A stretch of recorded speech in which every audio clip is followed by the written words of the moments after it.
रघुपति राघव राजा राम, पतित पावन सीताराम। रघुपति राघव राजा राम, पतित पावन सीताराम। गेल्या वेळेला या अध्यायाच्या शेवटी आपल्याला कुठे जायचं त्याच्याविषयी एक ओवी वाचली होती फक्त, म्हणजे निदान आपल्याला स्मरण असावं. वक्ता बोले जी वचन, गुरुलीला परम गहन.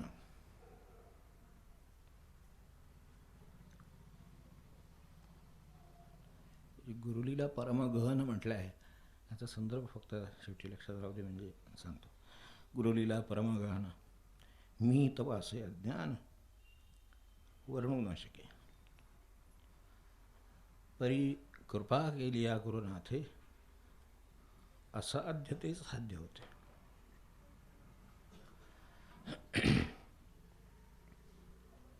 यात जे सांगितलं ते अध्यायाच्या शेवटी कुठे जाणार हे सांगितलं, कुठे जावं लागेल, कुठे आपण पोचणार आहोत त्याच्याविषयी सांगितलं. आता ते करायला अगदी त्यातल्या या पहिल्या समासामध्ये शेवटी काय ते सांगितलेलं आहे. अजून एक टप्पामध्ये आहे. सगळे समास आणि म्हणजे अध्याय आणि समासाची रचना असल्यामुळे पहिल्या अध्यायाच्या शेवटी कुठे जावे लागेल, पोचू आपण हे सांगितलं की गुरुलीला परम गहन. तर ती त्याने कृपा केली तर कळेल, कधी कृपा करतील तेव्हा कळेल अशी परिस्थिती आहे, हे शेवटी लक्षात येईल असं या पहिल्या अध्यायाच्या संदर्भात आहे. त्यात अगदी पहिल्या समासात जे सांगितलं तेही लक्षात ठेवा. ते लक्षात यायला सुद्धा एक वृत्तीची तयारी लागते. नाही तर मी ना एवढं सगळं वाढवून ठेवलेलं आहे जन्माला आल्यापासून की सगळं चित्त भरून राहिलेलं आहे. माझ्या कल्पना, माझे अनुभव, माझा प्रपंच, माझे पैसा, माझी योजना, माझ्या त्याप्रमाणे कार्यवाही काय जे असेल ते सगळ्यांनी चित्त भरून राहिलेलं आहे. तर त्यासाठी हे चित्त भरून राहून शेवटी काय करतं, पुन्हा आणखीन नव्या तसल्याच कृतींना जन्म घालतं. त्याच्या पोटी तेच जन्माला येतं. तसं हे जसं निसर्गामध्ये आहे त्याच्या पोटी तेच जन्माला येतं. ती साधा हे आहे, सिद्धांत आहे तिथला. जसा निसर्गातला आहे, पशुपक्ष्यातला आहे, सगळ्यातला आहे, तसं त्याच्या पोटी ते तसं हे त्याच्या पोटी. जर हा प्रपंच इथे आपण तुकोबांचा अभंगी इथे आता म्हटलं आहे की नाही लक्षात नाही, पण पूर्वी आपण म्हणलेला आहे, अभ्यास केलेला आहे, येऊन यावा असं करीसी हृदय. कारण ते जे भरलेलं आहे, आता हृदय शब्द संदर्भाने घ्यायचा आहे, तो चित्ताबद्दलच आहे. तर त्यात जे भरून राहिलेलं आहे ते माझं काढून तिथे तू वास कसा करशील. कारण ते केल्याशिवाय त्यांनी वास केल्यानंतर, त्यांचे गुण त्याच्यात आल्यानंतर त्यातून जे जन्माला यायचं ते येतं. नाहीतर मी जे करून ठेवलेलं आहे त्याच्यातून तेच जन्माला यायचं. पुन्हा कर्म करीत राहतो, आणखीन कर्म जन्माला येतात. आता कर्माला शुद्धता आली तर शुद्ध कर्म जन्माला येतात. माझ्यात शुद्धतेचा विषयच नसेल तर अशुद्धाला अशुद्धच पोटी जन्माला येतं. तर असं तऱ्हेनं जे कर्म साठलेले आहेत तर त्याचं काय करायचं याच्याविषयी केव्हा विचार होईल, जेव्हा मनात कुठेतरी जागा होईल, काहीतरी विचार जागा होईल तेव्हा. त्यासंबंधी या पहिल्या अध्यायामधला जो पहिला समास आहे, जो आत्ता आपण सुरुवात चालू आहे त्याच्यावरती, तर त्याच्यात शेवटी जे म्हटलं आहे ते लक्षात ठेवलं. आणि त्या अर्थाने ज्यांनी लिहिलं त्यांच्या आपल्याला कल्पना असेल, त्यांच्या चरित्राची कल्पना आहे. मिथ्यात ते चरित्र आपल्यासमोर आहे, मागे संदर्भाने येऊन पण गेलेलं आहे.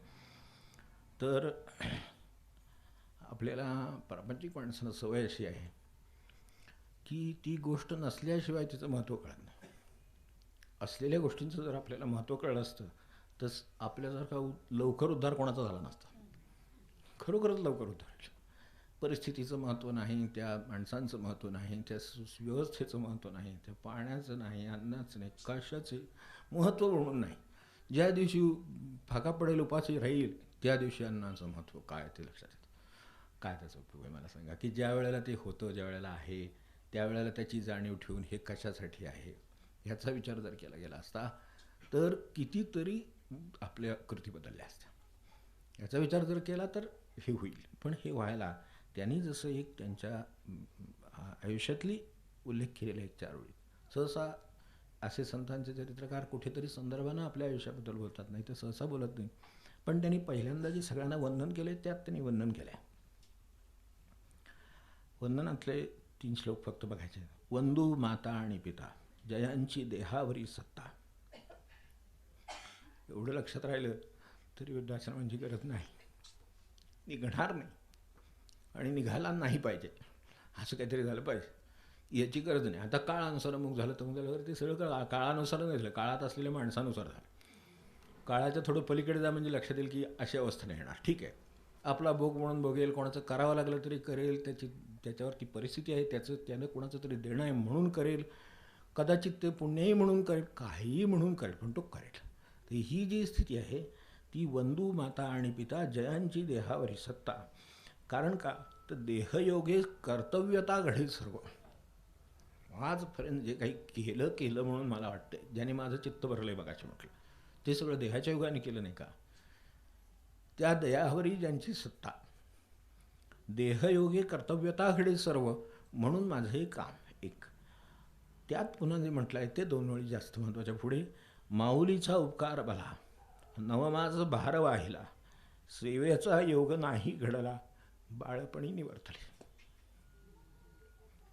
अशा तऱ्हेचीच परिस्थिती येईल असं मला म्हणायचं नाही, पण जिच्यामुळे आपण आज आहोत अशा तऱ्हेची ती आई असेल, वडील असेल आणि कोणी गाजबा असतील ज्यांच्यामुळे घडला, ते कोणी काका असतील, मामा असतील, कुणी असतील, पण हे जे भाव आहे तो भाव असला तर तेवढ्या भावामुळं सुद्धा मनुष्याचं सगळं पुढचं आयुष्य बदलून जाईल. यांनी ज्योतिष शिकलं, लोकांना फायदा दिला. यांनी वैद्यकीय शिकली, लोकांना फायदा दिला. यांनी शिक्षण शिकलं, लोकांना शिकवलं. किती प्रकारे त्यांनी त्या काळात हे उपयोग करून घेतलेले आहेत. आपल्याला दिलेलं आहे ना, त्याचा उपयोग करून घेतला.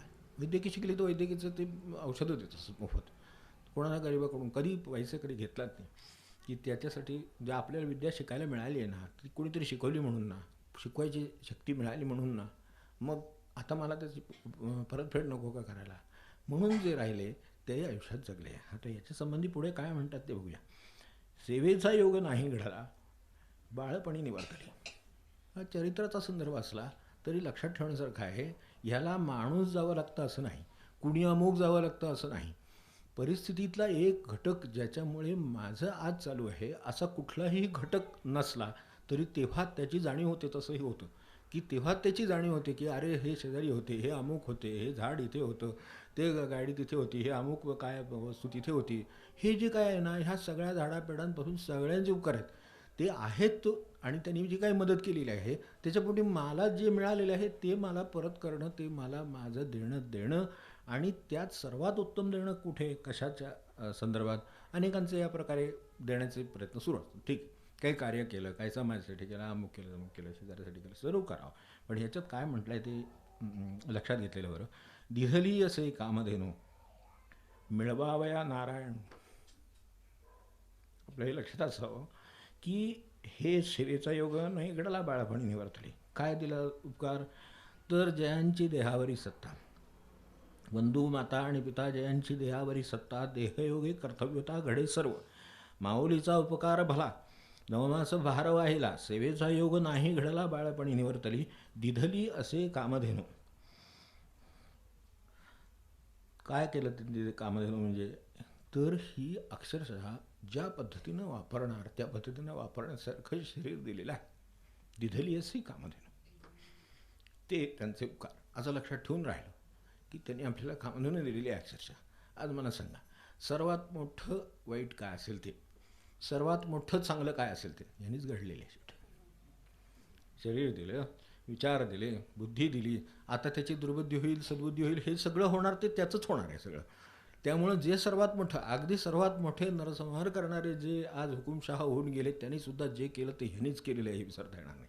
आणि हे विसरता काय येणार नाही याच्यातलं लक्षात घ्यायचं हे नाही आहे की यांनी ते घडलं, यांनी बरोबर त्याचा वापर केला नाही म्हणून नरसंहार घडला. यांनी लाखो लोकांचे जीव गेले. तुम्ही ठीक आहे एक बाँब टाकला, तुमचे काय प्रयोग करायचे ते वर्चस्वच मिळवायचं होतं ना शेवटी. ती वर्चस्वाच्या कल्पना कुठं आहेत, इथंच आहेत ना, त्या मिळवायच्या होत्या म्हणून टाकला, म्हणून त्याच्यात लाख लोक बेचिराग झाले.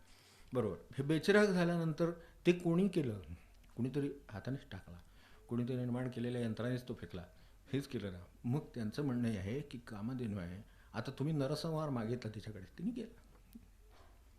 म्हणजे काय उपयोग त्याचा करून घेता येईल हे आपल्या हातात नाही का. या अर्थाने म्हटलं, दिधली असे कामधेनू मिळवावया नारायण. तिथं त्यांचं काय म्हणायचं ते स्पष्ट आहे. नाही तर माणसाचा आपला बघा प्रपंचाचा किती वेळ, सकाळपासून आपण रात्रीचं एक दिवस घ्यावा आणि यांच्या हे तपासून बघा खरोखर, की सकाळपासून उठल्यापासून हे हवं ते हवं, हे कमी आहे ते असं करा ते तसं करा, हे असे वागले ते तसे वागले, मी विसरणार नाही, मी लक्षात ठेवून, मी अमुक करीन, मी तमुक करीन. करा काय करायचं ते. दिवस गेला एवढं लक्षात ठेवा. मिळाले असे कामामध्ये तिची वेळ झाली की निघून जाईल. ती काय आपल्याला आंदण दिलेली नाही. ते जे काय दिलेलं आहे ते आयुष्यभरासाठी नाही, आयुष्यभर तरी त्याच्या पुढं काय करणार, पुढं ते जाणारच. म्हणजे त्याची काही एक मुदत झाली की कामधेनू आदर्श होईल. तेव्हा त्याच्यात ती दिली कशासाठी हे ज्यांनी शोधून काढलं त्यांनी आयुष्य काहीतरी जगलं. नाहीतर काय पोटा पाण्यासाठी कोण जगला नाही मला सांगा. इथे काय बाहेर आपण बघितलं असेल, मागे मी बोललो तो बाहेरच्या त्या ही झाडं आहेत याला उलटी टांगलेली घरटी आपण बघितली असतील. त्या चिमण्या कसे काय कष्ट करतात ते बघितले असतील. आम्ही काय कष्ट करू, आम्ही काय ट्रॉल्याने ह्यानी साहित्य आणणार आणि त्याचं आपल्याला कौतुक वाटणार. ते आम्ही डंपर आणणार त्याचं आम्हाला कौतुक वाटणार. त्यांच्याकडे डंपर नाही, कुठलं साहित्य नाही, कुठलं इलेक्ट्रिसिटी नाही, काय नाही, मिक्सर नाही, ग्राइंडर नाही, काही नाही आहे. पण जी तनू ही नरतनू हे बरोबर, पण जी तनू दिली त्याच्यात त्यांनी ते केलं आहे सगळं जे आम्ही केलं आहे म्हणतोय ते. आपण काय करू असं त्या प्रसंगी वरून सापाला तर खालून जाण्याची युक्तीसुद्धा त्यांनी केलेली आहे. पिलं कशी निघून जावीत याच्यासाठी सुद्धा संरक्षणाची युक्ती त्या त्या घरट्यामध्ये असते आणि ती त्याच्यासाठी असते.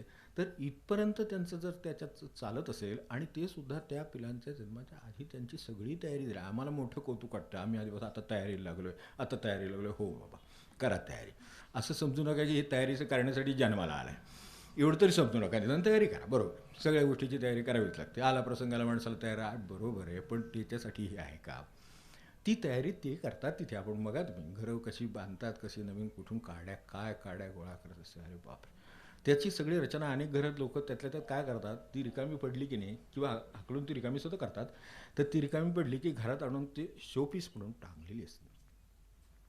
खरंच शोपीस आपली स्वतःचे आकलन दाखवतो की आपल्याला काय मिळालेलं आहे आणि त्यांना काय मिळालेलं आहे आणि त्याने त्यातून काय केलं आणि आपल्याला जे मिळाले त्यातून आपण काय केलं हे आपल्याला काय कळलेलं नाही याचं ती प्रतीक आहे.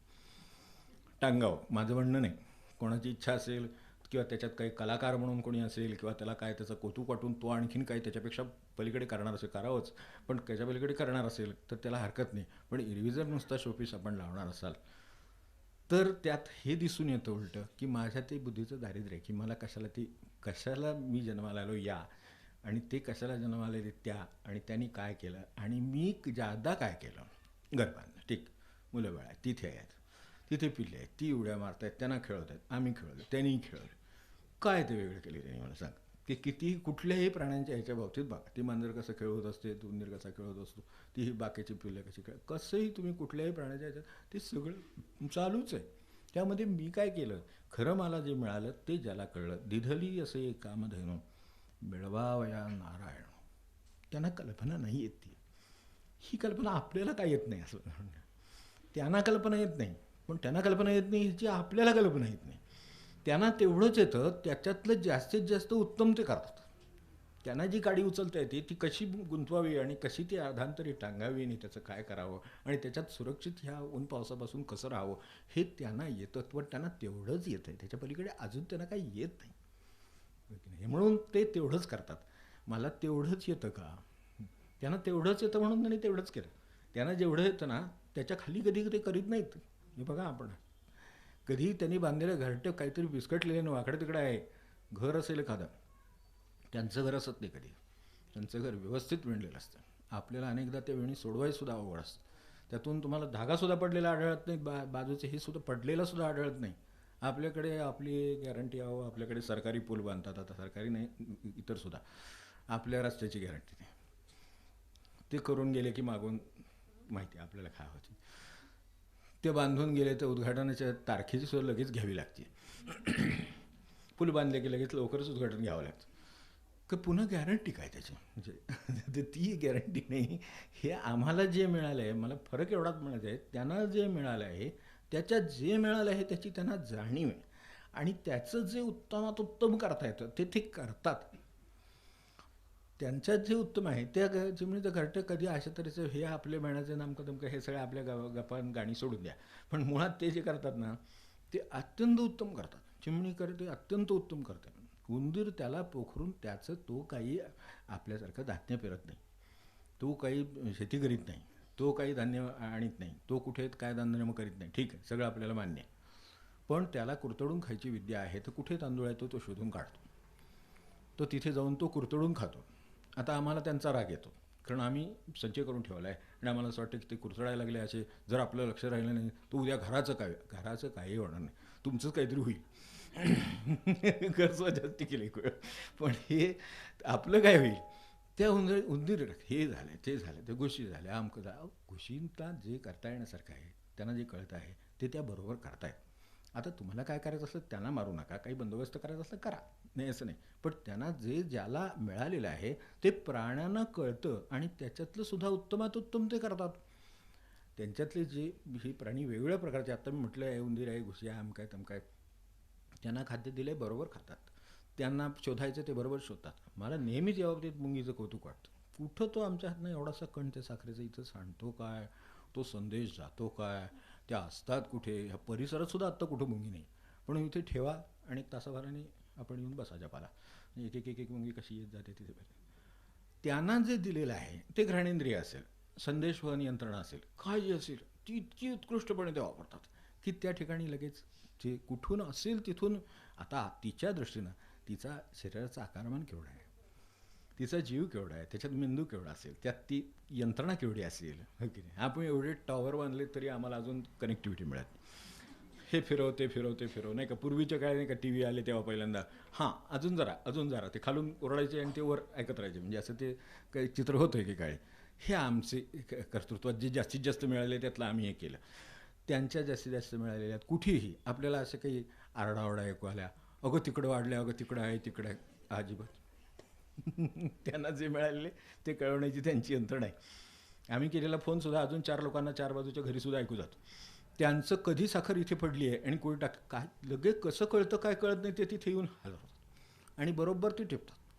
आता त्यांच्याबरोबर काय अडचण असेल तर बरोबर केवढी रांग लागलेली असेल आपल्याला माहिती आहे. आपल्याकडे रांग वगैरे लागणार नाही. आपण काय असलं काही मिळालं असलं, समजा सोनं नाणं उडा, त्यांचं सोनं नाणंच आहे ते, तर आपण पत्ताच लागून देणार नाही. कुठून आलो कुठल्या रस्तासुद्धा सरळ मागून कोणी तसा दुसऱ्या रस्त्याने जाऊन ते उचलून घेऊन. आपल्याला जे मिळालेले त्याचं आपण काय करतो हे मला म्हणायचं आहे. त्यांच्याकडे तसलं काही नाही. ते एक दुसऱ्याला दुसरी तिसरीला चौथी पाचवीला कसं सांगतात ते आपण पाहिलं असेल. तर ते एकमेकींना कल्पना देतात, ते तिकडे जाऊन पोचतात. ते कुठून एवढी तिथपासून इतकी त्यांना त्यांचा देह, त्याच्यातली बंधू बुद्धी हे सगळं विचार केला तर एवढंच आहेत. म्हणजे अक्षरशः त्या सेंटीमीटरला सुद्धा मोजता येण्यासारखं नाही, हे MM मध्ये काहीतरी आहे. ते इथून तिच्या दृष्टीनं 10 फूट 20 फूट अंतर म्हणजे काय असेल. आपण परदेशात गेल्यासारखं आहे ते अक्षरशः. तरीसुद्धा ते तिथंपर्यंत जाऊन त्यांचे ते एवढे त्यांना मिळालेली जी कुवत आहे त्याची त्यांना जाणीव आहे आणि त्याच्या साह्याने जे उत्तम. आता मग काही पिकवायला जात नाही हे पण मान्य. तिला याशिवाय दुसरा काय मार्ग आहे मला सांगा. तिने उपाशी राहावं का. आपली देवासाठी उपाशी राहायची तयारी नाही एकादशी असू दे, उपाशीच राहा असं काय माझं म्हणणं नाही. कमी खाल्लं तरी तुझं उपासच आहे. वेदवाणीबद्दल महाराज एकदा म्हणालेत की वेदवाणी म्हणजे नुसतं मंत्रघोष करणं नव्हे. नानांसारखं सांगो आपण ऐकू आपला हात जोडणं बस बाकी काही नाही. म्हटले शुद्ध बोलणं, मधुर बोलणं, दुसऱ्याचं अंतःकरण न दुखवेल असं बोलणं, सत्य सांगणं, ह्या सगळ्या गोष्टी म्हणजे वेदवाणी वेदघोषच आहे. म्हटले हे एका ज्यात ते पूर्ण पारंगत आहेत किंवा ज्याची त्यांना आता स्वामींचे ते अधिकारी शिष्य आहेत. तर टिपू स्वामी महाराजांसारखे ज्याच्यासारखे कर्मठ मनुष्याने आपण चरित्र वाचता. गजानन महाराजांनी किंवा सैवानी काय म्हणले त्यांच्याबद्दल हे आपल्याला कल्पना आहे, समकालीन आहेत, भेटलेली आहेत. तर ते काय म्हणतात त्याची आपल्याला कल्पना आहे. एक मोठा कर्ममार्गी आहे, त्याला इकडे तिकडे काडीसुद्धा इकडे तिकडे चालणार नाही हे आपण वाचतो आहोत. तर त्यांच्या शिष्यांनी सगळं पारंगत असूनसुद्धा त्यांनी हे सगळं सांगितलं की वेदघोष म्हणजे हे नव्हे.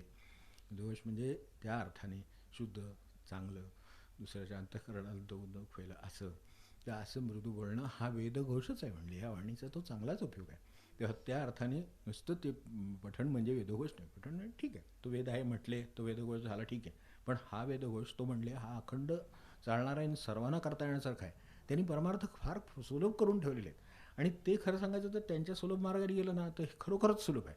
पण त्याच्यासाठी मुळातच मला काय दिलेलं आहे आणि त्याच्यात मी काय काय करू शकतो. म्हणजे खरं सांगायचं तर जे दिलं इथे म्हटलं, दिधली असे कामधेनू मिळवावया नारायण. याच्या पलीकडे जे मिळवायचं काही राहत नाही. उपनिषदाने त्या काळात शोधून ठेवलं. आज किती हजार वर्ष झाली हे सुद्धा सांगणं अवघड आहे खरं सांगायचं तर. आज आपण 10,000 20,000 उगाच म्हणायचं, प्रत्यक्षात ते इतक्यात अलीकडचं नाही आहे. तेव्हा हे 10,000 वर्ष वगैरे जरी म्हटलं तर अगदी 10,000 वर्ष गृहीत धरून चाललो तरीसुद्धा 10,000 वर्षापूर्वी सुद्धा त्यांनी हे म्हणावं की जे जाणल्यावर काही जाण्याचं उरत नाही. आज सुद्धा आपल्याला ही स्थिती त्यांना गाठता आलेली आहे. म्हणजे त्यांच्याकडे काय होतं हे त्यांना कळलं. मला असं काही झालं आहे का, मी असं काही करून पाहिलं आहे का की जे जाणल्यावर काही जाणायचं उरत नाही. त्यांनी क्रमाने दिलेलं आहे. जे मिळवल्यावर मिळवायचं काही उरत नाही. जिथे गेल्यानंतर पुन्हा कुठे जावं लागत नाही. क्रमाने मंत्र आहेत सगळे. ह्या मंत्रांचा विचार केला तर एवढी क्षमता त्यावेळेला तशीच होती, तशी आज क्षमता आहे. पण ह्यातलं काय काय केलं म्हणजे असं होईल, काय केलं म्हणजे, म्हणूनच त्याला त्यांनी नारायण म्हटलं की तिथे सर्व ध्येयांची, सर्व कर्मांची, सर्व इच्छांची, सगळ्याची तिथे जिथे शांतता पूर्तता होते ती जागा म्हणजे नारायण. आपण त्याला घरात बसून आपण आठवण करा तरी पुरेसं आहे. त्यासाठी त्याला अमुक कुठलं मंदिर गाठायला पाहिजे, अमुक ठिकाणी जायला पाहिजे, काही नाही. आपल्याला जायचं तर आनंदाने जा. त्याच्यात एक पाऊल पुढं पडत असेल तर त्याचा उपयोग आहे किंवा स्मरण होण्यासाठी उपयोग आहे, हेही बरोबर आहे. पण मूळ काम आपलं कामधेनू दिलेली आहे. दिधली असे कामधेनू म्हणजे मी हे का म्हटलं त्याचा पण संदर्भ सांगतो की आत्ता जे दाना महाराजांचं म्हटलं त्याचाच पुढचा आणखीन एक संदर्भ सांगतो की जे खरं आता जे खरोखर आपल्याला काय झालं की आपल्याला या गोष्टी पाठ झाल्या किंवा एकदा कुणीतरी म्हटल्या, आपण ऐकल्या, दुसऱ्याने म्हटल्या, तिसऱ्याने म्हटल्या, वदनी कवळ घेता म्हटलं की, म्हणजे आता नाही म्हणत कारण आता तशी काय इथे ह्या अर्थाची सोय नाही आहे, तरी पुढे काही कार्यक्रम नाही आहे आपला तसं काही. तर मला म्हणायचं एवढंच की तेवढंच वदनी कवळ घेता, बाकी पुढे त्याच्या काय बाबा संबंध आहे ना काहीतरी त्याच्या पुढे की ते काय नाम घ्या श्रीहरीचे. मला सांगा त्याच वेळेला एकदा ते श्रीहरीचं नाम ते श्लोक म्हणताना येतं, त्यानंतर जेवताना किती वेळा येतं, घास किती वेळा जातात आणि नाम किती वेळा येतं, एकदा कधीतरी चेक करून बघायला हरकत नाही. केलं पण असेल आपण, आता सगळी प्रयोगशील मंडळी आहेत, आपण केलं असेल. पण नाम घ्या, ठीक आहे, नाम घ्या श्रीहरीचे, हरकत नाही, नाम घ्या श्रीहरीचे. आता परमार्थ मुळातच दुसऱ्यांना काही करण्यानं सांगण्याचा दिसतोय. मुळातच काय त्याची गुण आहे का कोणास ठाऊक, की परमार्थ हा सांगण्याचाच विषय झाला. तर नाम घ्या श्रीहरीचे म्हणजे सर्वांनी घ्यावं असा अभिप्रेत आहे. आता घ्यावं शब्द बसला नाही म्हणून घ्या भरलं, ते काय त्यांच्या मीटरमध्ये नसेल बसलं समजा, तर त्यासाठी त्यांनी नाम घ्या श्रीहरीचे म्हटलं. आणि सहज हवनं होते, हवनं चालू आहे, सहज हवनं होते.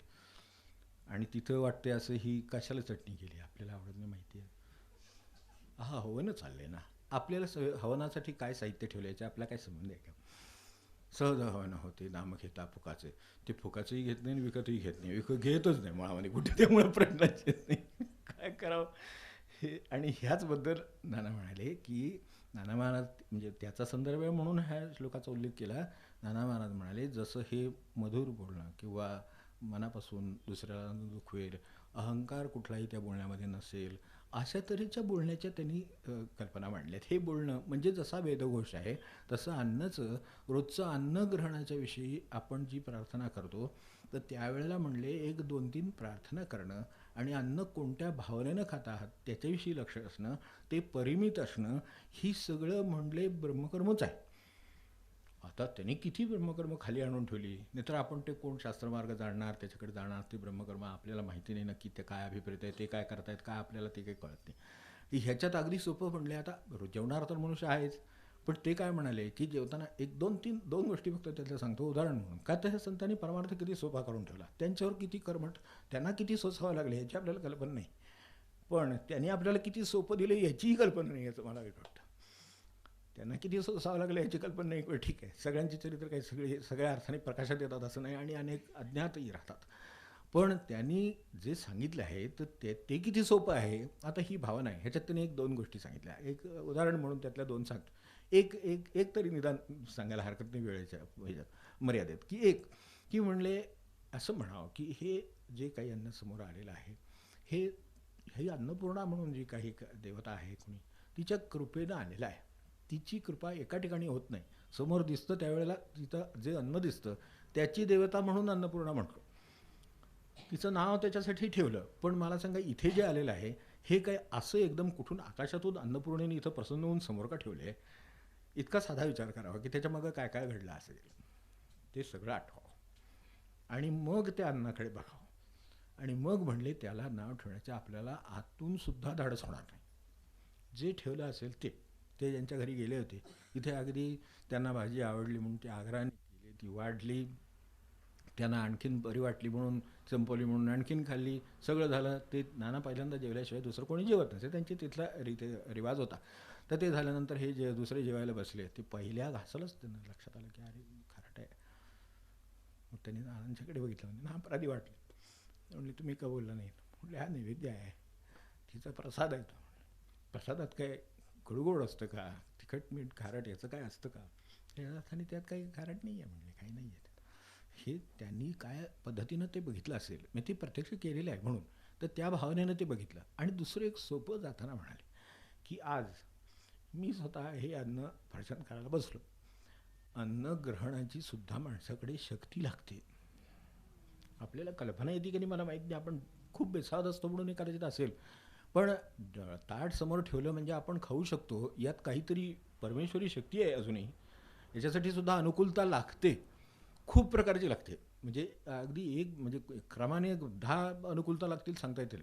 एक तर ते खाण्याची इच्छा लागेल, समोर मनुष्य ताट ठेवतो म्हणून आज काही माझी इच्छा नाही होत खायची, हे आपण स्वतः अनुभव घेतला असेल. भले आजारपणानं असेल, भऱ्यांनी इतर कारणाने असेल, कशाने असेल, पण खायची इच्छा होत नाही. खायची इच्छा कुठून आली? दिली असे कामधेनू, तिच्यात इच्छा आहे खायची म्हणून ते शक्य आहे. म्हणजे अगदी साध्या 2-3 गोष्टी या सांगितल्या, तर हे इच्छा आहे म्हणून ते जे केलेलं आहे ते मी खाण्यायोग्य आहे म्हणून. हे खाण्यायोग्य नसेल तर आपल्याला परत पुन्हा असंच होतं की ते नको. म्हणजे तिथे सुद्धा ते अन्न जरी समोर असलं तरी खाल्लं जातं, याची हे समजायला त्याच्याबरोबर अजून किती गोष्टी. आपण पानावर बसतो, साधा चहाचा समोर ठेवलेला असतो किंवा पानावर हे काहीतरी वाढलेलं आहे, बसा म्हणलेलं आहे, अगदी पाणी आहे आणि हातात फिरवलं माणसाने, समजा अगदी नमस्कार केला आणि त्या क्षणी ते काय ते रिंगवाज. माणसाला उठून जाण्यासारखी जर परिस्थिती असेल, कोणाला ॲडमिट केलं आहे, कोणाचं काय झालं आहे असं काय कळलं, तर मनुष्य म्हणतो जेवण राहू दे, मॅरी तिकडे जातो. हे कर्तव्य म्हणून चांगलं, पण या क्षणी जाऊ शकलं का अन्न तर नाही. म्हणजे ते जाण्यासाठी सुद्धा कितीतरी प्रकारच्या त्या क्षणी काही झालं नाही म्हणून माझं जेवण झालं. हाच फोन समजा आणखी 15 मिनिटांनी आला असतं तर मी जेवलेलं असतो. म्हणजे ह्यात हे सगळं अनुकूल आहे ह्याची मला जाणीव राहू दे. हे सगळं खाण्यासाठी जी अनुकूलता शरीराची, मनाची, काय भावनेची लागते ती सगळी आहे म्हणून मी जेवतोय ह्याचं ज्याला भान असेल तो दुसऱ्याशी वागताना अहो किती मृदूपणे वागेल, किती चांगलपणाने वागू शकेल, याची सगळी हे आपले सगळं आपल्या ठिकाणी आहे म्हणून तो कामधेनू म्हटलं. हे सगळं समजून घेण्याची क्षमता आहे. त्यात तिसरी गोष्ट त्यांनी एक सांगितली, ती फक्त सांगतो मग बोल ह्याला की ते म्हणले काय की आत्ता मी बसलो, माझ्यासमोर माझं पोट भरेल एवढं अन्न जरूर आहे, ह्याच्या पलीकडे अजूनसुद्धा आहे. म्हणजे आपल्याकडे म्हणतो ना आग्रह झाला, मला अगदी हे झालं, आग्रह काय होत वगैरे नाही, त्यांचं काम ते करतात. आपलं काम आपण नीट करीत नाही याचा अर्थ आहे. मग नंतर त्रास होतो वगैरे होतो, मग पडून राहतो, मग जपात डुलकी येते, ते सगळं आहेच पुढचं. जप केलात तर, नसेल तर इतर कामात तर ते काहीही घ्यायचं. तुम्ही पेपर वाचायला हातात घेतला तरी सुद्धा तो पडतो आणि मनुष्य झोपतो नंतर, कारण ते आग्रह झाला म्हणतो. पण त्यांनी असं म्हटलं, महाराज असं म्हणाले की हे जे समोर अन्न ठेवलेलं आहे हे माझ्या आज भुकेला पुरेसं अन्न समोर आहे, अजून लागलं तरी तिथे आहे. तर माझी एवढीच हे अन्न खाण्यापूर्वी प्रार्थना आहे परमेश्वराला की माझ्या वाट्याला पुरेसं अन्न आहे, असंच जगात सगळ्यांच्या वाट्याला नाही आहे. ज्यांच्या कोणाच्या नाही आहे त्यांना ते मिळू दे आणि त्यांनाही पुरेसं अन्न मिळू दे, एवढी प्रार्थना करावी आणि मग अन्न खायला सुरुवात करावी. तर म्हणले इथे सुद्धा यज्ञ होईल आणि वेगळ्या यज्ञ साधनांची काही गरज नाही वेगळी. हे म्हणले किती सोपं. आता कसं विचार केला तर ह्याच्यापेक्षा सोपं किती अन्न यज्ञ होणार. हां तर रोजच यज्ञ आहे, सकाळ संध्याकाळ आहे, दुपार आहे, काय किती ज्या वेळेला आपल्याला जेव्हा वाटेल तितक्या वेळा यज्ञ आहे. पण भावना ही असेल तर आहे की असं सर्वांना पुरेसं नाही आहे. ते ज्यांना कोणाला पुरेसं नाही, कशाही कारणाने असेल पण ते पुरेसं नाही आहे, तर ते पुरेसं मिळू दे त्यांना पण. कारण माझं पोषण जसं पुरेशा अन्नाने होणार आणि मी त्यावर सगळी कामं करणार आहे शरीराच्या साह्याने, तशी त्यांना पण ती करायला मिळतील. नाहीतर त्यांना उपाशी पोटी ती कामं करता येणार नाहीत. तर ते आपल्याला आपण बघितले. एखाद दिवशी समजा उपास पडला, काय झालं तर नंतर चक्कर येतील माणसाला, हळूहळू त्याच्या शक्ती थांबतात, हळूहळू त्याला कोरड पडते, हे होतं सगळं. आपण हा अनुभव घेतला आहे. मग जे उपाशी कोणी असतील त्यांचं काय होतं असेल याची कल्पना आप करायला काय आणखीन वेगळ्या ही कामं देणूच आहे, सगळ्या कल्पना करू शकते. मग आपण एवढा विचार, प्रार्थना करायला काय बिघडलं मी म्हणतो. आपण थोडंच जाऊन कोणी गरजू बघितला आहे आपण त्याला वाढणार आहे असं अजून योग आला ना तरी भाग्याचा योग म्हणायचा समजा. पण नाही योग तोपर्यंत प्रार्थना तर पोचतेच आहे ना. आपण आपल्या जसं टेलिफोन एक्सचेंजला कळवलं आता तिथून कुठे जायचा तिथे संदेश जाईल, आपल्यापर्यंत यायचा असेल तर येईल. पण मूळ एवढं तरी मी काम करेन की माझा संदेश पोचवेन. मग माझी प्रार्थना, माझ्या परमेश्वराला संदेश आहे, माझ्याकडून प्रार्थना आहे की असं मला हे पोटभर समोर वाढलेलं आहे, तसं ज्यांना कोणाला पोटभर मिळालं नाही, पुरेसं मिळालेलं नाही आहे, त्यांना ते मिळू दे. भले त्यांना त्याच्यासाठी त्यांना आणखीन काम करायची बुद्धी होऊ दे, त्यांना ती संधी मिळू दे, त्यांना अन्न नसेल तर ते मिळू दे, काय असेल ते होऊ दे, ह्याच्यासाठी काही होण्याची गरज असेल, पण जे काय व्हायचं आहे ते होऊ दे असं म्हणण्याने यज्ञ होतो.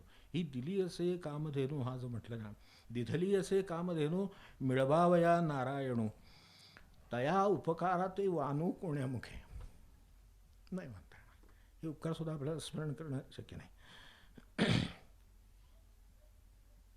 ज्यांना या स्वरूपाचा अनुभव असेल त्यांना हा आईच्या स्वरूपाचा आहे, आणखी कोणाच्याही स्वरूपाचा असा आपल्या जवळच्या माणसाचा अनुभव असू शकतो. दिधली असे कामधेनू. तसं पुढे परदेशी पाळीला पोर, निस्वार्थ केला थोर, तिचे वंदिता निरनयनी लोटे. त्यांना काय म्हणायचं होतं तर माणसाची माणसाविषयी एवढी जरी कल्पना स्पष्ट राहिली तर नाही संघर्षाला वाव राहणार. संघर्ष हे अत्यंत अपवादभूत असतील, जर असतीलच तर ते अपवादभूत असतील.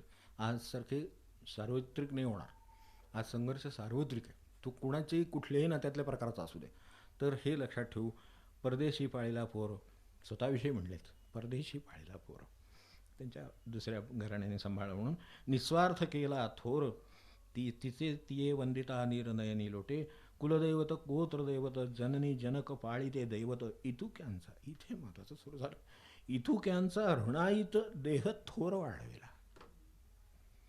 आपल्याला काय त्याच्या अर्थाने खरोखर काय देहात कमी दिलं म्हणून आपण असं ऋणी राहू नये, असं ऋणी जरूर राहावं. एवढं सगळ्यांनी वाढवलं. इतुक्यांचा ऋणाईत देह थोर वाढविला म्हणून त्यांनी जे म्हटलं तो शेवट फक्त त्यातला आत्ता लक्षात घेऊ. पुढच्या वेळेला ते जे गुरु शिष्याचा संबंधाचा विषय चालला आहे तर त्याच्यातला पुढचा विषय सांगू की देह थोर वाढविला याचे सार्थक करिता काही. कामधेनू दिली पण तिच्याजवळ काहीही मागितलं नाही, तिचा काही उपयोग केला नाही, तर गाय काय आणि इतर पशु काय कुठला आणि कामधेनू का काय फरक आहे. किंवा चुकीची इच्छा केल्या तर त्याचा होणारा त्रास आपल्याला आणि इतरांना काय, हे सगळं मिळून याचे करिता सार्थक काही तरीच ऋण फेटेल लवलाही. याचे सार्थक करिता काही तरीच ऋण फेटेल लवलाही, नाही तरी भवडोही बुडावे लागे. त्यामध्ये दिली पण ती अशी वाया गेली. आपण एखाद्याला धंद्यासाठी पैसा देतो, त्याने तो व्यसनावारी घालवला समजा, ते शेवटी काय होतं आपल्याला माहिती आहे. इतर कशासाठी तरी घालवला, चैनीत गेला, कशात तरी गेला, असं जर गेलं तर त्याचं काय होईल. आपल्याला आपल्या माणसांच्या व्यवहारातून, इतरांच्या पाहण्यातून, निदान कुठून तरी आपल्याला हे कळेल की ह्याचं काय होतं. मग आता कामधेनू दिली आणि ती अशी घालवली असेल तर काय होईल. म्हणून मी म्हणतो की निदान याची जाणीव झाली तर ते जे शेवटी म्हणाले आहेत की त्यांची गहन लीला परमगहन, तर तरीच ऋण फिटेल लवलाही, नाही तरी भवडोही बुडावे लागोय. तो बुडावा लागेल. आणि हातात कामधेनू असून म्हणजे तो जसं भिक्षा मागतो म्हणतो त्या याच्यावर बसलेला, खाली सगळा धनाचा साठा आहे पण वर बसून भिक्षा मागतो आयुष्यभर, असं एखाद्याचं जसं त्या सांगतात. आणि प्रत्यक्ष झालेल्या घटना पण तशा आहेत की खरोखर त्या ठिकाणी त्यांनी भिक्षा मागितल्या आयुष्यभर आणि ती साठवून कसे तरी तो डबा वाजवून जसं मागतात तशा पद्धतीने मागितलं. पण शेवटी तो गेल्यानंतर ती जागा दुसऱ्या कामासाठी साफ केली, त्यावेळेला त्याच्यात हे मोरांचा हंडा सापडला. आयुष्यभर काही त्याला त्याचा बोध झाला नाही. म्हणून ज्ञानबोध हे महत्त्वाचं की ही कामधेनू आहे हे जरी बोध झाला तरीसुद्धा इच्छा करताना सुद्धा विचार करायला लागेल की काय इच्छा करावी. ती कामधेनू देणार आपल्याला, हे एखाद्याचं नुकसान करायची ही बुद्धी तिच्यात आहे आणि एखाद्याला मदत करण्याची बुद्धी पण आहे, किंवा त्याला त्या प्रसंगातून बाहेर काढण्याची, किंवा त्याला काय त्याच्या बाबतीत करता येण्यासारखे आपल्याला ते करण्याची बुद्धीसुद्धा त्याच्यातच आहे. तर ह्यासाठी कामधेनू आहे एवढं जरी कळलं तरी खूप झालं. मग त्यांनी सत्शिष्याची जी व्याख्या केली त्यात ज्ञान आणि बोध ह्यांनी त्याला जोडून दिला जो गुरुला, आणि मग गुरुनं त्याचं सार्थक केलं. ते लक्षात येऊ शकेल की काय म्हणा. आता वेळ झाली, याचं आणखीन विवरण न करता थांबतो, पुढच्या वेळी बघू. आपल्याला म्हणलं होतं गुरुलीला परमगहन एक योगायोगाचा भाग आहे, काय आहे काय माहीत नाही. आज 24 सप्टेंबर नाही का, 24 का किती, 24च सप्टेंबर, म्हणजे 6 महिने झाले. 26 किती मार्च, 26 मार्चला इथे हे सुरू करावं असं सांगितलं होतं, त्यानुसार सुरू झालं. आपले कोण मंडळी आहेत सगळ्यांनी मिळून हे इथपर्यंत आणलं. तर तसंच त्यांनी कृपेने ते पुढे काय त्यांना न्यायचं तसं त्यांनी न्यावं ही प्रार्थना करतो. कारण का गुरुलीला परमगहन ह्याचा आजपर्यंत आपल्याला उलगडा झाला की नाही मला माहिती नाही. इथे एक योगायोग त्या दिवशी होता हे माझी मला कल्पना आहे की यांच्या मातोश्रींचं म्हणजे आजींचं त्या दिवशी वाढदिवस होता हे मला माहीत नव्हतं. आम्ही 26 तारीख महाराजांनी सांगितली म्हणून घेतली. 26 तारीख का घेतली तर तेवढ्यासाठी घेतली की 26 मार्चला योग आहे. हे नंतर कळलं की कधी सुरुवात करायची तर गुरुवारी सुरुवात करायची. त्यावेळेला गुरुवार 26 मार्चला त्या दिवशीही होतं म्हणून ठीक. आता हाही एक म्हणजे गुरुलीला परमगहन आहे हे याचे अनेक अर्थ कळले. पण आज मला नंतर लक्षात आलं हे सगळं असल्यानंतर की त्या दिवशी ह्या ग्रंथ ज्यांनी लिहिला त्यांची पुण्यतिथी होती 26 मार्च.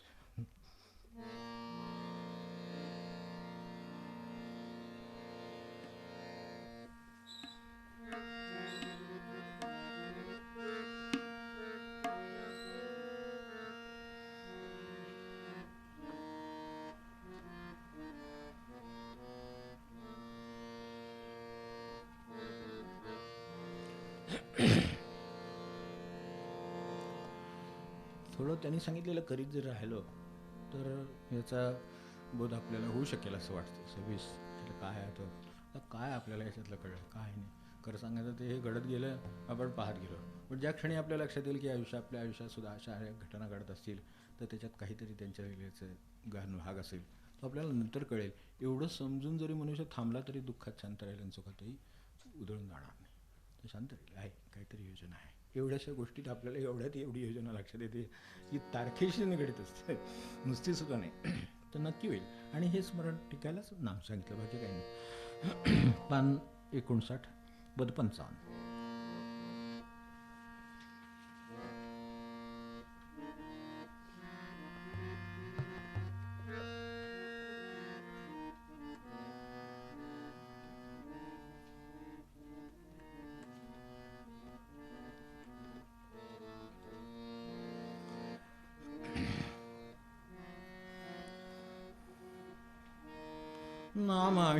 नामाविणहीत समजून का नामाविणहीत समजून का समजून का आजवरी तुम्हा सांगितली मात आजवरी तुम्हा सांगितली मात नामाविणहीत समजून का नामाविणहीत समजून का समजून का आजवरी तुम्हा सांगितली मात आजवरी तुम्हा सांगितली मात मानू नका नाम साधन लहान मानू नका नाम साधन लहान तुम्हा माझी आण जीवे भावे तुम्हा माझी आण जीवे भावे जीवे भावे आजवरी तुम्हा सांगितली मात आजवरी तुम्हा सांगितली मात मानू नका सार संसार सार मानू नका सार संसार सार दृश्य हा जुजार मानू नका दृश्य हा जुजार मानू नका मानू नका आजवरी तुम्हा सांगितली मात आजवरी तुम्हा सांगितली मात सोडू नका नाम धरू नका काम सोडू नका धरू नका काम, नाही नाही नेम आयुष्याचा, नाही नाही नेम आयुष्याचा, आयुष्याचा. आज बरी तुम्हा सांगितली मात, आज बरी तुम्हा सांगितली मात. दीनदास म्हणे सांगतो ते ऐका, दीनदास म्हणे सांगतो ते ऐका. अभ्यास वैखरी सोडू नका, अभ्यास वैखरी सोडू नका, सोडू नका. आजवरी तुम्हा सांगितले मात, आजवरी तुम्हा सांगितले मात.